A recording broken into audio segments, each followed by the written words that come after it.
একটা শেষ আবদার ছিল, আমি যখন মারা যাই আপনারা একটা বিচার করেন, খুনিদেরকে ধরে বিচারটা করেন, অন্তত একটা সর্বশেষ বাণী ছিল, যেটা প্রতিষ্ঠার জন্য আমাদের এই আন্দোলন।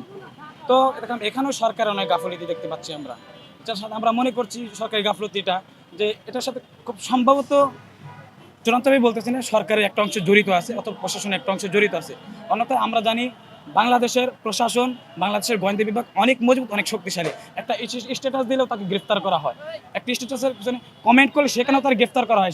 আর সেইখানে আমাদের বিপ্লবী শরীফ ওসমান হাদী ভাইকে দিনের বেলায় প্রকাশ্যে যখন গুলি করা হয়, শুট করা হয়, তখন যেই শুটটা ভিডিও পাওয়া যাচ্ছে, সমস্ত ডকুমেন্ট আছে, এরপরও সরকার ধরতে ব্যর্থ হচ্ছে, তখন তো আমরা এটা স্বাভাবিকভাবে নিতেই পারি যে এই হত্যাকাণ্ডের সাথে সরকারের বড় একটা অংশ জড়িত আছে আমরা বলে আমি ধারণা করছি। তো বাংলাদেশে তো বিচার আছে, কিন্তু বিচারের কার্যকারিতা নেই, এটা হচ্ছে বড় একটা বিষয়।